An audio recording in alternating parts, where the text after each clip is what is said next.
students, how are you? I hope you all are fine. Students, in our 7 potassium dichromate, ठीक है। इसका colour की बात करो तो किस कलर का होता है? ऑरेंज कलर का होता है। किस कलर का? ऑरेंज कलर का।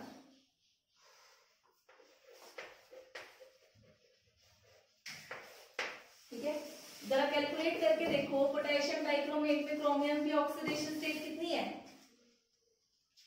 अब ऑक्सीडेशन स्टेट तो सभी को कैलकुलेट करनी आती होगी भाई। इसकी कितनी है? +1 x मानो -2, तो कितना आया? 2 + 2x - 14 = 0, 2x = 12 and x = 6। Means potassium dichromate में क्रोमियम कौन सी ऑक्सीडेशन स्टेट में है? +6 ऑक्सीडेशन स्टेट में। इतनी बात समझ में आती है?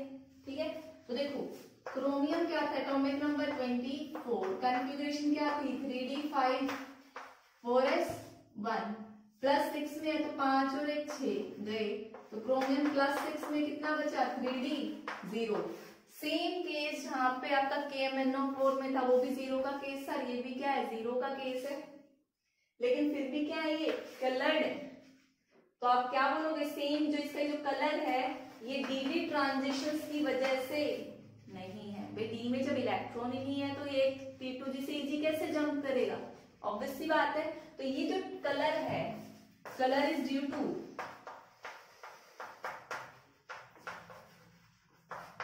दी चार्ज ट्रांसफर। ठीक है, और यहां पे कौन सा चार्ज ट्रांसफर है? ये ligand to metal charge transfer है, LNCT है। जो लिगेंड है यहाँ पे ऑक्सीजन है, ऑक्सीजन क्या था? 2-, ये किस में कन्वर्ट होगा? O- में कन्वर्ट होगा, एक इलेक्ट्रॉन का लॉस करेगा। क्रोमियम जो यहाँ +6 में है वो इसी इलेक्ट्रॉन का क्या करेगा? गेन करेगा, और ये गेन किया इसने तो किस में कन्वर्ट हो गया? Cr+5 3d1। तो जो कलर आया फिर ट्रांजिशन होगी, तो इसको हम क्या बोलते हैं? Ligand to metal charge transfer. तो बेटा याद रखना, बाकी जो कॉम्प्लेक्स आपके सिलेबस में उनमें तो रीजन आएगा कलर का डी ट्रांजिशन, लेकिन ये जो दो है कि आपने दो ही कंपाउंड पढ़े हैं, K2Cr2O7 और KMnO4। ठीक है, तो K2Cr2O7 हम पढ़ रहे हैं, दोनों में कलर का रीजन क्या है? Due to the charge transfer. Very important question है। दोनों में ही जो ऑक्सीजन है इसी तरीके से इलेक्ट्रॉन दे रहा था, वहां पे आपका Mn +7 से +6 जा रहा था, यहाँ क्रोमियम +6 से +5 में जा रहा है, जिसकी वजह से कलर शो हो रहा है। ठीक है, तो ये था आपका कलर के बारे में। Note down students. अब हम देखने वाले हैं preparation of K2Cr2O7 potassium dichromate की, जो कि ऑरेंज कलर का होता है। तो बेसिकली देखो हम इसको किससे ऑब्टेन करते हैं? क्रोमाइट ओ। क्रोमाइट और क्या होता है? FeCrO4। ये मैंने एक साथ लिख दिया है। एक्चुअल में फॉर्मूला क्या है? FeO.Cr2O3। आपकी मर्जी, आप ऐसे लिखो या ऐसे लिखो, मैंने दोनों तरीके बता दिए। ठीक है, तो देखो ये जो आपका क्रोमाइट हो रहा है इसको हम फाइनली डिवाइडेड करेंगे पाउडर्ड फॉर्म में। ठीक है, अब देखो पाउडर्ड फॉर्म में करोगे और उसको मिक्स करोगे सोडियम कार्बोनेट के साथ और ऑक्सीजन रिवर्बरेटरी फर्नेस, याद करना, इन दोनों को मिक्स करके आप रोस्टिंग प्रोसेस करोगे। रोस्टिंग क्या है? Heating of substance in presence of air. तो आपने वही किया, इन दोनों को मिक्स करके रोस्ट किया, किसमें? रिवर्बरेटरी फर्नेस में। ठीक है, और आपको क्या मिल गया? सोडियम क्रोमेट Na2CrO4, जिसका कलर क्या होता है? येलो कलर का है। तो ये हमारा स्टेप नंबर 1 था। स्टेप नंबर 2 क्या है? जो आपका सोडियम क्रोमेट बना है इसको हम कन्वर्ट करेंगे सोडियम डाइक्रोमेट में। तो सेकेंड स्टेप क्या है? Conversion of sodium chromate into sodium dichromate.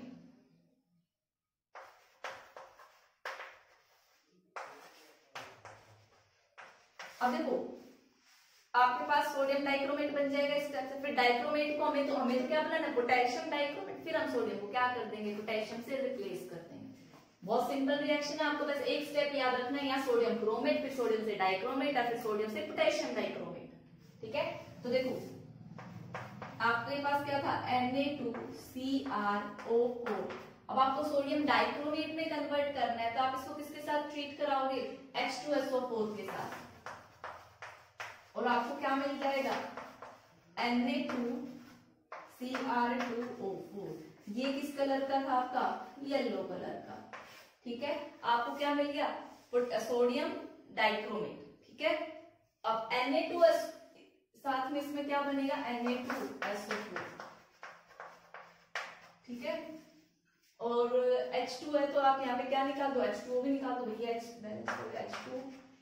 ठीक है, अब step number 3 is conversion of sodium. आप लिख सकते हो ऐसे ही, conversion of sodium dichromate into potassium dichromate. और सिंपली बात है, जब सोडियम को K से रिप्लेस करना है तो किसी पोटेशियम सोल्ट के साथ ट्रीट करा दो, तो आप क्या करोगे? Na2Cr2O4 को किसके साथ ट्रीट कराओगे? KCl के साथ करा दो, तो यहां से क्या बन जाएगा? NaCl निकल जाएगा, और क्या बन जाएगा? K2Cr2। एक सेकेंड, Na2Cr O7 आएगा बेटा, 4 नहीं आएंगे, डाइक्रोमेट है तो 7। यहाँ पे K2Cr2O7, यहाँ से क्या रिलीज हो गया? NaCl। तो ये आपकी क्या थी? ओवरऑल प्रिपरेशन थी। ठीक है, यहाँ पे आपको कलर्स याद रखने। ऐसी प्रिपरेशन आपने पोटेशियम पर मैग्नेट में की थी, वहां पर भी कुछ कलर्स थे। कलर का कंसेप्ट कल क्लियर था। यहाँ इसकी प्रिपरेशन से एक क्वेश्चन पक्का आता है। यहाँ से क्वेश्चन कैसे आ सकता है? आपको ये बोल देंगे कोई एक कंपाउंड है जिसका कलर ये है, उसने इसके साथ ट्रीट किया, या कंपाउंड बी के साथ ट्रीट किया, उसने कंपाउंड सी बनाया जिसका कलर ये है।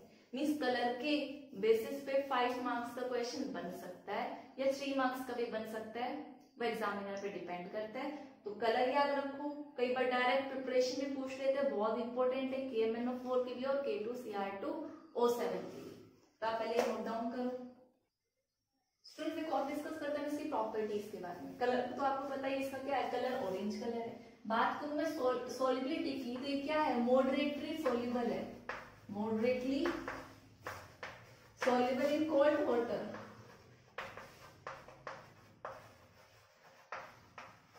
बट अगर आपने वाटर वॉट कर दिया, गर्म कर दिया, गर्म पानी में इसको डिजोल्व करोगे तो ये क्या हो जाएगा? अच्छे से सॉल्युबल हो जाएगा। आप बोल सकते हैं फ्रीली सॉल्युबल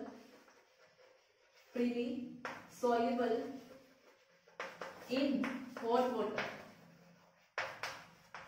ठीक है, इसकी नेक्स्ट प्रॉपर्टी की बात करूं तो अगर ये एक्वस सॉल्यूशन बना है, ठीक है, आप बोल सकते हो इन एक्वस मीडियम, ये इक्विलिब्रियम में रहता है डाइक्रोमेट, ये जो आपके डाइक्रोमेट आयन और क्रोमेट आयन। ठीक है, in aqueous solution the chromate ion and dichromate ion are equilibrium condition में रहेंगे। कैसे भाई? डाइक्रोमेट क्या था आपका? Cr2O7 2-, एक्वस में H2 में ये इक्विलिब्रियम में रहेंगे क्रोमेट के साथ CrO4 2-। ठीक है, या फिर इक्विलिब्रियम में है। ठीक है, और या तो क्या होगा? अगर इसने OH गेन किया तो ये इसमें कन्वर्ट हो जाएगा। ये अगर H+ एक्सेप्ट करते तो वापस किसमें आ जाएगा? इसमें आ जाएगा। ठीक है,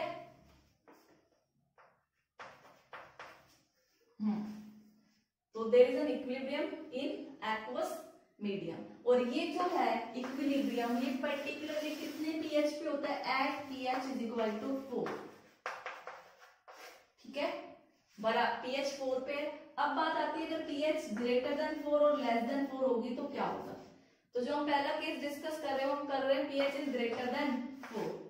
अब देखो pH जब ज्यादा कर दिया आपने तो आपको ये किस कलर के हैं? ये आपके ऑरेंज कलर के क्रिस्टल है, आपको पता है ORANGE। और ये किस कलर के होते हैं? आपके येलो कलर के। तो अगर आपने pH बराबर करके रखे तो इक्विलिब्रियम में, लेकिन अगर आपने pH > 4 कर दे तो बताओ आपको सॉल्यूशन किस कलर का नजर आएगा? इक्विलिब्रियम देखो किधर शिफ्ट होगा। अगर आप H+ ये ग्रेटर देन है तो आप OH नेगेटिव सप्लाई कर रहे हो, इसको OH मिलता रहा तो किस में कन्वर्ट हो जाएगा? क्रोमेट आयन में। तो आपको सॉल्यूशन ऑफ द कलर कैसा दिखाई देगा? येलो दिखाई देगा due to the chromate ion. और जब आपने pH कम कर दी तो आपको कलर कैसा दिखाई देगा? सॉल्यूशन का ऑरेंज कलर दिखाई देगा। ये बात समझ में आती है? तो आप देख सकते हो pH > 4 पे आपका क्या होगा? जो कलर ऑफ सॉल्यूशन है वो कैसा हो जाएगा, yellow, due to the formation of chromate ion. और पीएच अगर लेस देन हो गई तो क्या होगा आपका colour of solution, orange, due to the formation of chromate ion. ये वाली इक्वेशन काफी इंपॉर्टेंट है, ये पीएच के बेस पे पूछ सकते हैं, तो इसको नोट डाउन करो। स्टूडेंट्स अब देखते हैं स्ट्रक्चर ऑफ K2Cr2O7, ठीक है। अब देखो यहाँ इसमें कितनी ऑक्सीडेशन स्टेट में था, ये मैक्सिमम +6 में था, तो एक क्रोमियम मैक्सिमम कितने बॉन्ड बनाएगा, 6 बॉन्ड बनाएगा, ये बात समझ आती है, ठीक है। अब देखो भाई आपका एक क्रोमियम है और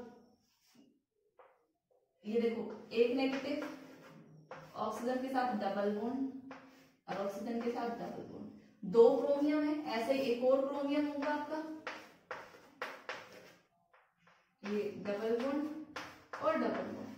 तो आपने कितने यूनिट बना लिए हैं, देखो Cr कितने बॉन्ड बना लिए, 6 बॉन्ड हो गए, ये 5 बॉन्ड हो गए आपके, 2 2 4 और 1 5 इधर भी। और हमारी अभी एक ऑक्सीजन बचती है, अब वो देखो हमने 50 टोटल 7 ऑक्सीजन थी, 3 इसको दी 3 इसको दी, एक बचती है, तो क्या करेगी वो एक बची हुई ब्रिज का काम करेगी और इन दोनों को कनेक्ट करेगी, जिसका बॉन्ड भी कितना हो गया, 6 पूरे हो गए, और ये ऑक्सीजन के लोन पे, ठीक है। तो ये आपका स्ट्रक्चर देखो, 2 नेगेटिव है तो यहाँ पे इन दोनों के साथ क्या होगा कि पोटेशियम होगा, लिखना है तो लिखो, अदरवाइज O नेगेटिव रखो, ठीक है। अब देखो भाई एक बार खुद सोच के बताओ, इस स्ट्रक्चर में टोटल कितने बॉन्ड इक्वल होंगे, कितने Cr बॉन्ड सेम होंगे और कितने अलग होंगे। तो देखो ऑब्वियस सी बात है, जब आप इसके रेजोनेटिव स्ट्रक्चर बनाओगे, ये नेगेटिव चार्ज यहाँ आ सकता है, यहाँ आ सकता है, ठीक है। तो टोटल इसके रेजोनेटिव स्ट्रक्चर कितने बनेंगे, यहाँ पे ये नेगेटिव चार्ज 3 ऑक्सीजन इन 2 पे और जाएगा, तो टोटल रेजोनेटिव स्ट्रक्चर यहाँ पे 3 बने, क्यों, क्योंकि एक बार इस पे नेगेटिव आएगा, एक बार इस पे नेगेटिव आएगा, तो ये सारे बॉन्ड इक्वल। और ये सेम कंडीशन इधर है, तो टोटल इधर के भी 3 क्या हो गए, बॉन्ड लेंथ इक्वल हो गई। लेकिन क्या ये CrO बॉन्ड इन्हीं बॉन्ड लेंथ के बराबर है, नहीं, क्यों, क्योंकि रेजोनेंस में कौन से टेक पार्ट करेंगे, रेजोनेंस में आपके ये 3 और ये 3, तो टोटल कितने रेजोनेटिव स्ट्रक्चर्स बनी, 6 बनी, और उन 6 में partial single double bond character किन पे है, इन तीनों पे। तो मैं यहाँ पे बॉन्ड लेंथ लिख रही हूँ, ये वाली जो बॉन्ड लेंथ होती है, चाहे ये बोलो चाहे ये बोलो, क्योंकि रेजोनेंस से वो क्या हो गई आपकी, सेम हो गई, ये होती है 163 पिकोमीटर, ठीक है। और ये जो सेंटर ऑक्सीजन के साथ है, ये होती है 179 पिकोमीटर, थोड़ी बड़ी है, क्यों, क्योंकि इन पे तो डबल बॉन्ड कैरेक्टर आया ही नहीं, डबल बॉन्ड लेंथ स्मॉल होती है, यहाँ पे कभी सिंगल बॉन्ड आएगा कभी डबल आएगा, इतनी बात समझ में। तो याद रखना कि इस Cr2O7 में 6 CrO बॉन्ड इक्वल होती है, और कौन सी है वो, ये वाली। अब डिस्कस करते हैं कि ये वाला, क्या ये ऑक्सीजन रेजोनेंस में जा सकता है, भाई आप बोले ये नेगेटिव चार्ज है, ये लोन पेयर इधर है, रेजोनेंस में जाए, नहीं जाएगा, ठीक है। तो पहले आप इसको ड्रॉ करो, इसके बारे में लिखो जो मैंने समझाया है, कितने बॉन्ड लेंथ इक्वल है कितने क्या, फिर मैं बताती हूँ ये रेजोनेंस में क्यों नहीं जाता। सो स्टूडेंट देखो हम रीजन पढ़ रहे हैं, तो हमने हमारा स्ट्रक्चर में ये था CrO नेगेटिव डबल बॉन्ड, और स्ट्रक्चर बार बार बनाते रहो ताकि आपकी प्रैक्टिस रहे और याद रहे, ठीक है। तो हमने कहा था ये सारी बॉन्ड लेंथ, ये this one and this one, ये इक्वल है ड्यू टू द ये आप बोल सकते रेजोनेटिव स्ट्रक्चर, हर एक पे partial single bond and double bond character है, बट ये वाला रेजोनेंस में नहीं, अगर ये वाले बॉन्ड भी रेजोनेंस में जाते तो सारे बॉन्ड क्या होते, इक्वल होते, ठीक है। बट अब यहाँ पे क्या है, 2 टाइप की बॉन्ड लेंथ है, वो मैंने बता दी। तो देखो इसके रीजन पढ़ने, पहली बात तो ये जो है ये कौन सी हाइब्रिडाइजेशन में, यहाँ पे sp3 में, ठीक है, इसलिए। सेकेंड रीजन क्या है, अगर मैं कंपैरिजन करूं, देखो रेजोनेंस में यहाँ पे कौन कौन जा सकता है, भाई एक नेगेटिव चार्ज और एक इसका लोन पेयर, भाई लोन पेयर यहाँ एक लोन पेयर उठ गया ऐसे। अगर मैं एक नेगेटिव चार्ज और एक लोन पेयर को रेजोनेंस में कंपेयर करूं, तो इसकी प्रायोरिटी क्या होगी, ज्यादा होगी, और इसकी क्या होगी, कम होगी। तो आप खुद से लिखेंगे बना के, मैंने समझा दिया है भाई। जब हम कंपैरिजन करें तो जो नेगेटिव चार्ज है undergoes delocalisation as compare to lone pair, ये लाइन लिखो, ठीक है। तो ये सेकंड रीजन, पहला ये sp3 है, दूसरा अगर रेजोनेटिंग स्ट्रक्चर्स की बात करें, प्रायोरिटी ऑर्डर आप दो या कंपेयर करो कि नेगेटिव चार्ज को डीलोकलाइजेशन में जाना चाहिए या लोन पेयर को, तो कौन जाएगा? नेगेटिव चार्ज जाएगा।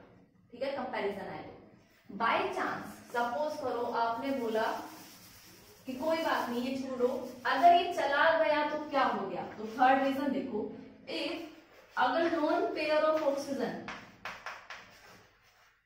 Take part in resonance, take part in resonance, तो देखो भाई ये जब रेजोनेंस में आता है यहाँ, तो इस ये ऑक्सीजन क्या हो जाता है? न्यूट्रल, क्योंकि नेगेटिव चार्ज है, इसने रेजोनेंस में लिया तो इस ऑक्सीजन पे नेगेटिव, ये न्यूट्रल हो जाएगा, इस पे नेगेटिव।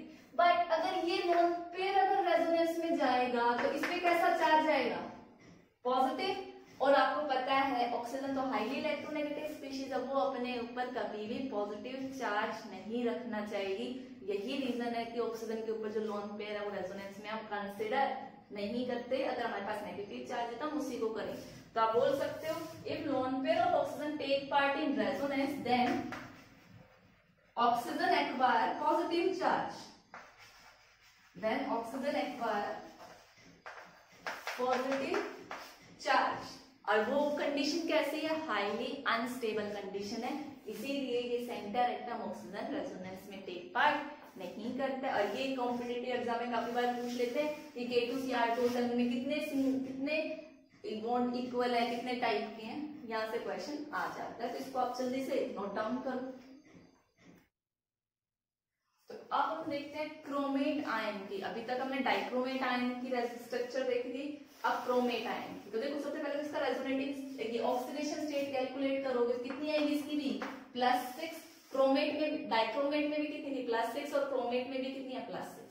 तो मैक्सिमम में कितने बॉन्ड बना सकता है? 6। तो ये Cr with double bond O negative and O negative, total 2 2 4 5 और 6 और 2 नेगेटिव। तो ये आपका स्ट्रक्चर किसका हो गया? क्रोमेट आयन का। और इसमें रेजोनेंस में ये वाला नेगेटिव चार्ज भी डीलोकलाइज होगा, ये भी डीलोकलाइज होगा। बहुत सारे रेजोनेटिंग स्ट्रक्चर्स बनेंगे और उनकी वजह से और बॉन्ड लेंथ क्या होगी? इक्वल होगी।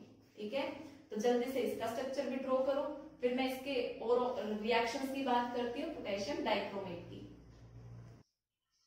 तो स्टूडेंट्स देखो, जैसे हमने KMnO4 में पढ़ा था उसके ऑक्सीडेशन रिएक्शन, तो ये K2Cr2 में बहुत ही अच्छा ऑक्सीडाइजिंग एजेंट है।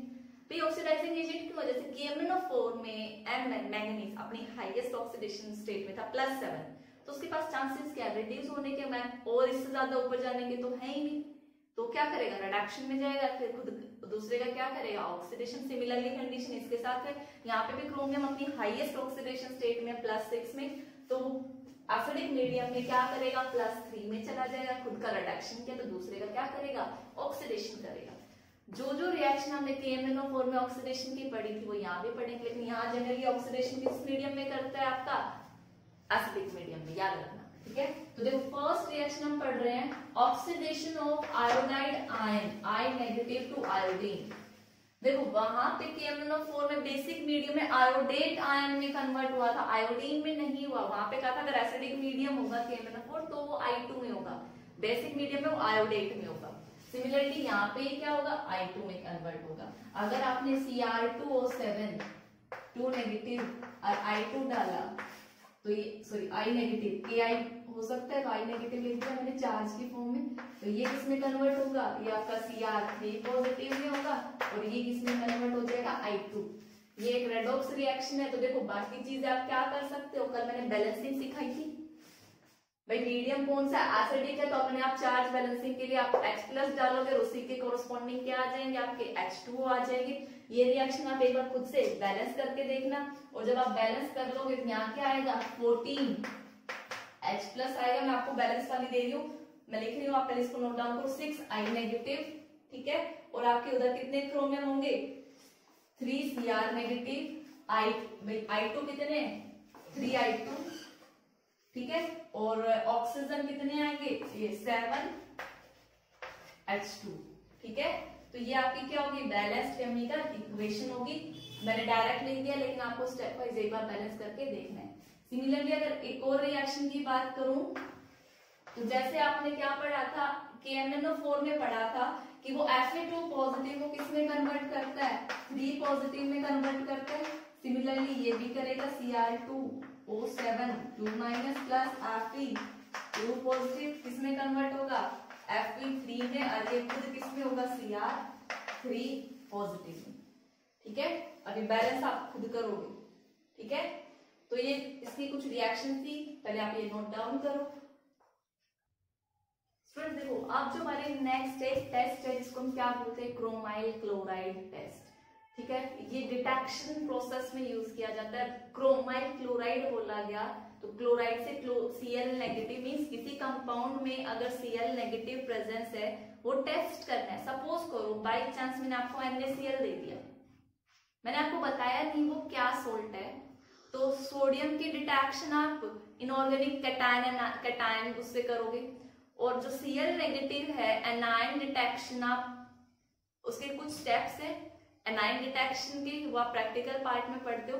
तो जब आप क्रोमाइल क्लोराइड टेस्ट करोगे वो पॉजिटिव आ गया तो कंफर्म हो जाता है कि उस सॉल्ट में क्या प्रेजेंट है, Cl नेगेटिव प्रेजेंट है। तो देखो अगर आप किसी भी क्लोराइड कंपाउंड को ट्रीट करते हो किसके साथ, आपने पोटेशियम डाइक्रोमेट के साथ in presence of H2SO4 acidic medium में, तो वो क्या बनाता है, ये क्रोमाइल क्लोराइड बनाता है। CrO2Cl2 को क्या बोलते हैं, क्रोमाइल क्लोराइड। और इसकी कैसे फ्यूम्स होती है, ऑरेंज फ्यूम्स होती है। ठीक है, काफी बुक्स में ऑरेंज रेड भी लिखा है या रेड फ्यूम्स, आप कुछ भी बोलो, ऑरेंज रेड बोल दो, रेड बोल दो, ठीक है, क्योंकि कलर सेम सा है।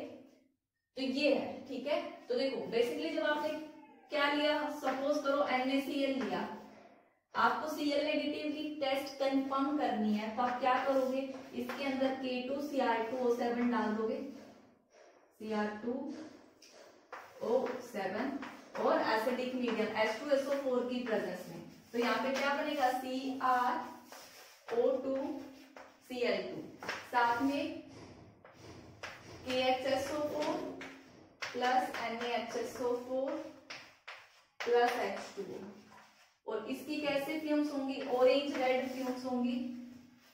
ठीक है, अगर आपकी ऑरेंज रेड फ्यूम्स निकलती हुई नजर आई तो कंफर्म हो जाता है जो गिवन था उसमें कौन सा प्रेजेंट था, Cl नेगेटिव आयन प्रेजेंट था। ठीक है, ये टेस्ट बहुत इंपॉर्टेंट है। ठीक है, अब देखिए जो आपकी ऑरेंज रेड फ्यूम्स बनी, अगर मैं इसको फर्दर किसके साथ ट्रीट करा दूं, ये नेक्स्ट स्टेप है, इसको अगर आप इसके साथ ट्रीट करा दोगे, NaOH के साथ ट्रीट करा दो, जो भी आपका क्रोमाइल क्लोराइड बना, तो आपका क्या बन जाएगा, यहाँ पे Na2 क्या बनेगा, देखो सोडियम के साथ ट्रीट करा रहे क्या बनेगा, Na2CrO4, Na2CrO4 बन जाएगा, और ये किस कलर का होता है, ऑरेंज कलर का होता है।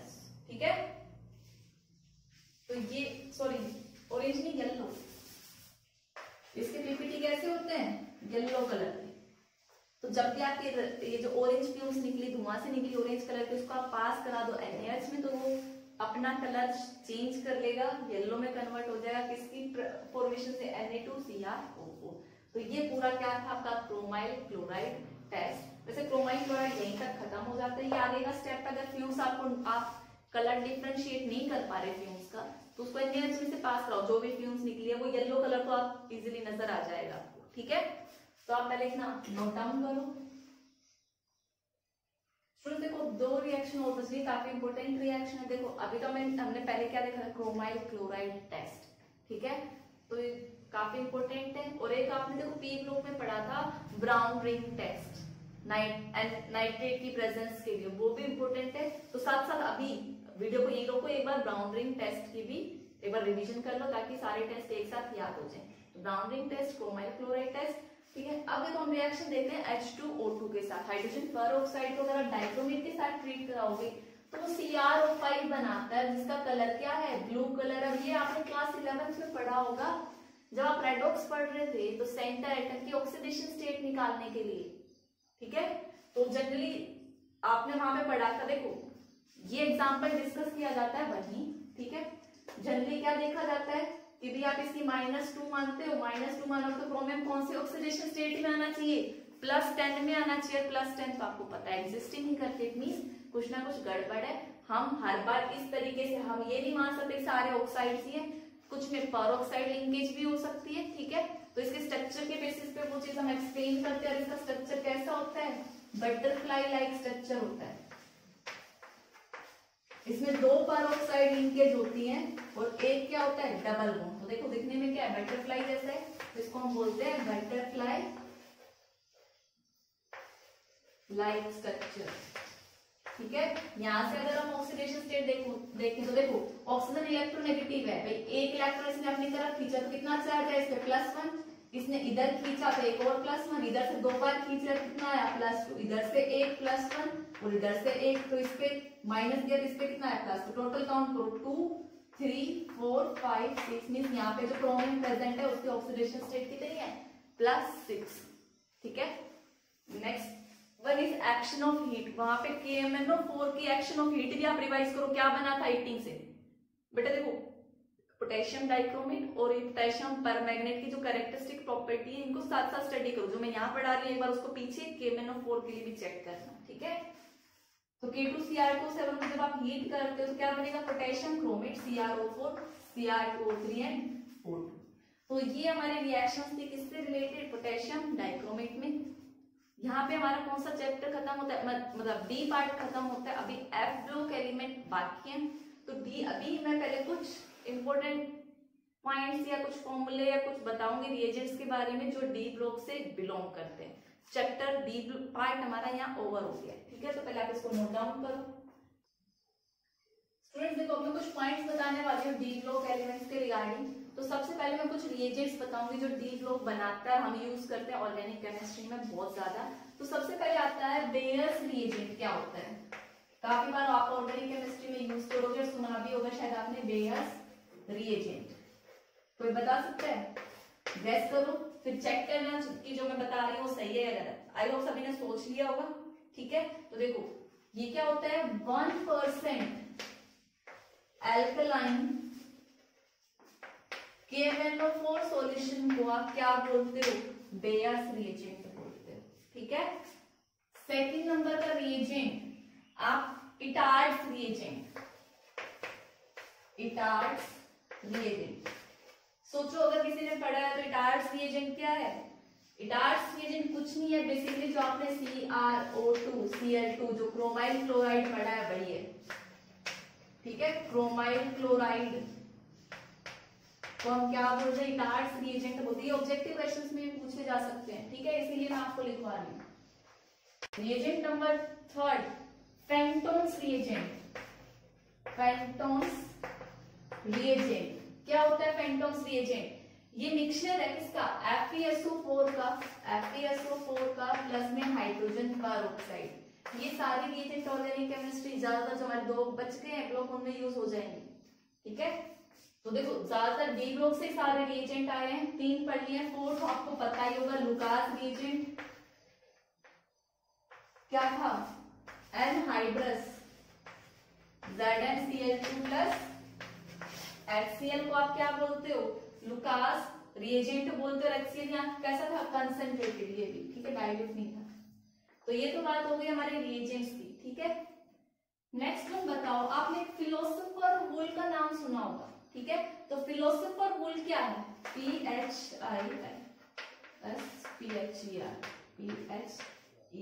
फिलोसोफर वूल क्या है। सोचोगे मैं नहीं तो ओन है, वूल आपने पीछे लिख दिया है। तो बेटा ये क्या है, जिंक ऑक्साइड को हम क्या बोलते हैं, फिलोसोफर वूल बोलते हैं, पता होना चाहिए आपको, ठीक है। ये कहीं और नहीं तो SSC वगैरह में ज्यादातर पूछा जाता है, ठीक है, तो काम आएगा ये वाला भी। अब देखो कुछ विट्रल्स हैं कलर के, ये तो आप सभी को पता है। ब्लू विट्रल किसको बोलते हो भाई, कॉपर सल्फेट पेंटाहाइड्रेट, ठीक है। आपसे कोई ग्रीन विट्रल पूछे तो ग्रीन विट्रल क्या है आपका, पैरासल्फेट FeSO4.7H2।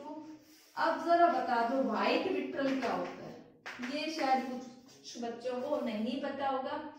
व्हाइट विट्रल क्या होता है भाई, जैसे ये है ऐसे सल्फेट होगा लेकिन किसका, जिंक का। तो ZnSO4.7H2O को आप क्या बोलते हो, व्हाइट विट्रल बोलते हो, ठीक है, तो ये पहले मैंने कुछ जो पॉइंट्स लिखे हैं लिखो, फिर कुछ और बाकी है वो लिखवाती हूँ। नेक्स्ट आता है लूनार कास्टिक किसको बोलते हैं।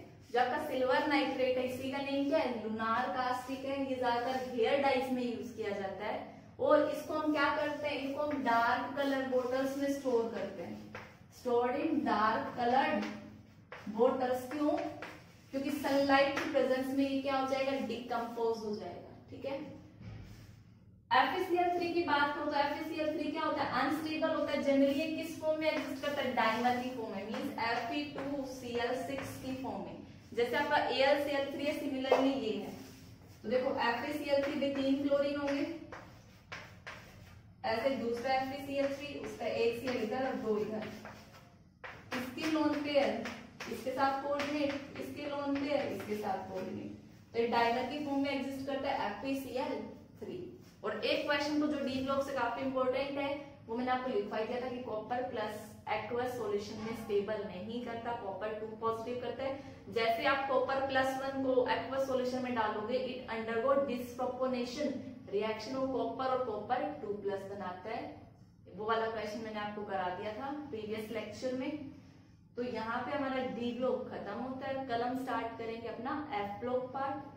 That's all for today's lecture. Thank you and have a nice day.